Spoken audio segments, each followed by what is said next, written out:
महिला माँ बनती है तो एक बड़ी खुशी के साथ उसके हिस्से आते हैं काफ़ी सारी जिम्मेदारियाँ और न्यू चैलेंजेस। एक महिला प्रेगनेंसी से लेकर बच्चे के जन्म तक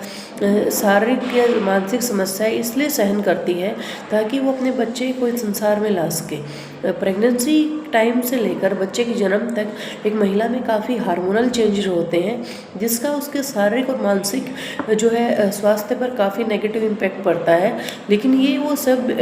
झेलती है ताकि वो उसका बच्चा इस संसार में स्वस्थ रूप से आ सके। आजकल कुछ ऐसी घटनाएं देखी जा रही हैं जहाँ पर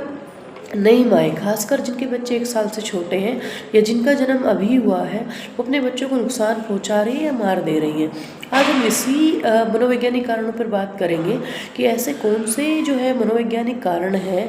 जिसकी वजह से महिलाएं जो हैं अपने नए बच्चों को जो है नुकसान पहुंचा रहे हैं या मार दे रही हैं।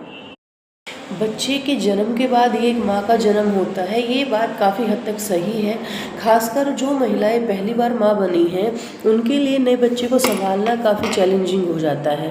प्रेगनेंसी के दौरान हमारे कल्चर में महिलाओं का काफ़ी ध्यान रखा जाता है, उनकी सेहत का काफ़ी ध्यान रखा जाता है, लेकिन उनको ये नहीं सिखाया जाता कि एक नया बच्चा जब जन्म लेगा तो उसके सामने कौन से चैलेंजेस आएंगे और उनको उसको कैसे संभालना है। खासकर न्यूक्लियर फैमिलीज़ में जहाँ पे सिर्फ हस्बैंड वाइफ ही रहते हैं, नए बच्चे को संभालना उनके लिए काफ़ी एक चैलेंजिंग जॉब है,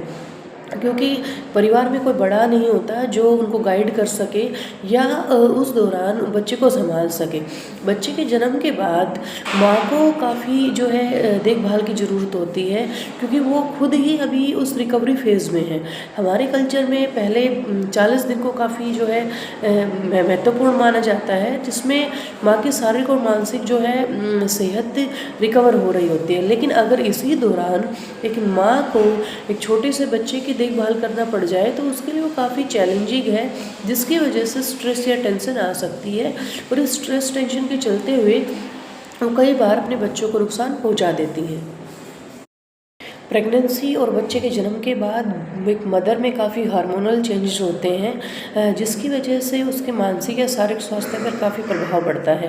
खासकर जो न्यू मदर्स हैं उनमें कई बार पोस्टमार्टम साइकोसिस की फेज़ देखी जाती है, जिसमें जो है मदर अपने बच्चे को अपनाती नहीं है, उसको लगता है बच्चा उसका नहीं है। कई मदर्स को लगता है कि कोई उसके बच्चे को नुकसान पहुंचा देगा, इसलिए वो डरती हैं। बच्चे को संभालने में जो है असमर्थ महसूस करती है, रोना, गुस्सा करना, नींद न आना, ये कुछ ऐसे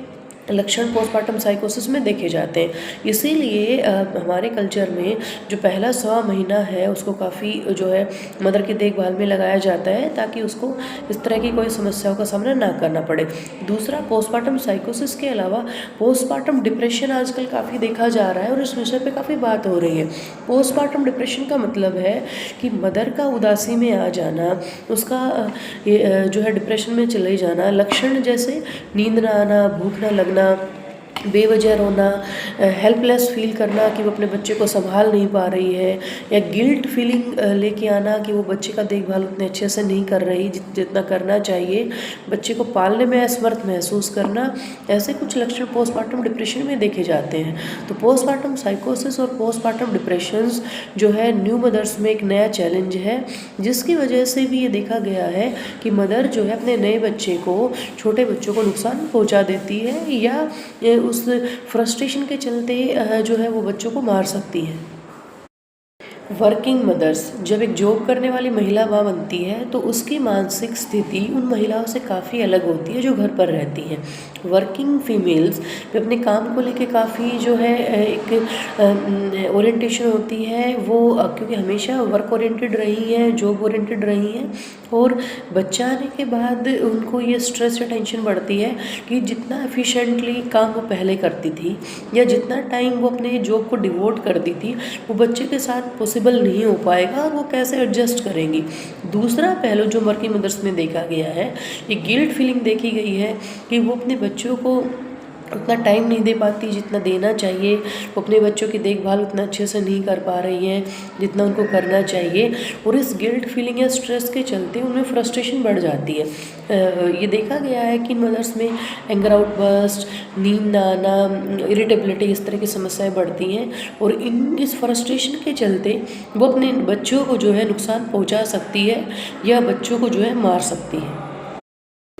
कन्फ्लिक्ट बिटवीन कपल्स, पति पत्नी के आपसी रिश्तों का प्रभाव बच्चों की परवरिश पर बहुत ज़्यादा पड़ता है।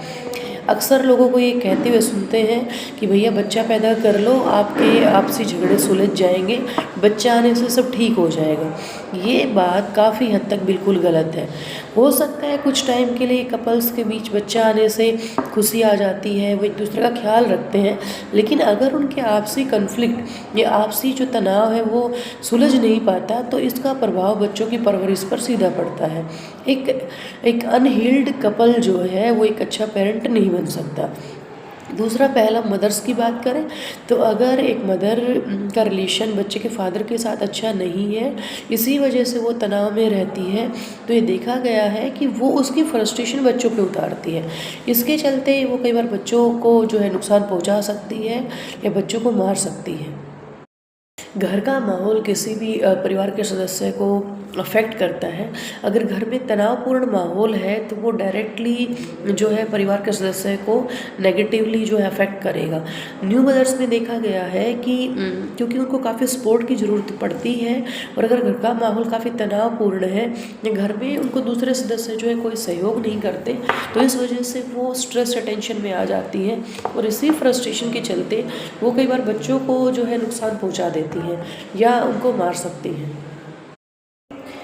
सिर्फ पारिवारिक कारण या माँ का मानसिक स्वास्थ्य ठीक होना ही बच्चों को नुकसान पहुँचाने के पीछे का मनोवैज्ञानिक कारण नहीं है। आजकल सामाजिक बदलाव कुछ ऐसे हो रहे हैं, खासकर आजकल जो घटनाएं हुई हैं उनमें ये देखा गया है कि माँ या बाप का एक्स्ट्रामैरिटल अफेयर होना भी बच्चों को नुकसान पहुँचाने के कारणों में शामिल है। जहाँ पर एक माँ का कुछ एक्स्ट्रामैरिटल अफेयर चल रहा है जिसके चलते वो अपने बच्चे को नुकसान पहुँचा सकती है या मार सकती है।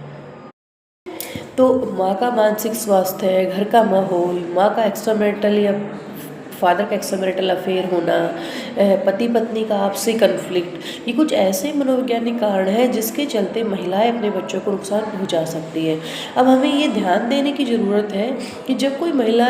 माँ बनती है, खासकर जब पहली बार माँ बन रही है, तो उसके मानसिक और शारीरिक स्वास्थ्य का ध्यान रखा जाए, उसको सहयोग किया जाए। हमारे कल्चर में वैसे तो काफ़ी ध्यान रखा जाता है नई मदर्स का, लेकिन एक टाइम के बाद भी ऐसा नहीं है कि सिर्फ 100 महीना ही ध्यान रखना है, क्योंकि एक मदर बनने के बाद बच्चे को कम से कम 3 से 4 साल ध्यान रखने की ज़रूरत पड़ती है। पहले 1 से 2 साल काफ़ी चैलेंजेस होते हैं, और इसके लिए परिवार वालों को, सहयोगियों को या जॉब पे जा काम करती है, एक ऐसा सिस्टम जो है बनाना चाहिए जहाँ पे न्यू मदर्स को जो है मानसिक या शारीरिक स्वास्थ्य संबंधी समस्याएं कम हो और उनको उस बच्चे को पालने में सहयोग दिया जाए। ये कुछ ऐसे चीज़ें हैं जिन पर अगर हम ध्यान देंगे तो जो हमारे आसपास ये घटनाएं हो रही हैं जहाँ पे नई मदर्स जो है स्ट्रेस या डिप्रेशन में जा रही हैं या बच्चों को नुकसान पहुंचा रही हैं, ये घटनाएं कुछ हद तक कम हो जाएंगी। अगर आपके आसपास कोई नई जो है मदर बनी है, या आप खुद एक नई मदर बनी है और आप किसी प्रकार की कोई शारीरिक या मानसिक स्वास्थ्य संबंधी या रिश्तों से संबंधित समस्याओं से जूझ रही है, तो आप हमारी टीम से कांटेक्ट कर सकती हैं और जो मानसिक स्वास्थ्य संबंधी समस्याएं हैं उनके लिए परामर्श ले सकती हैं।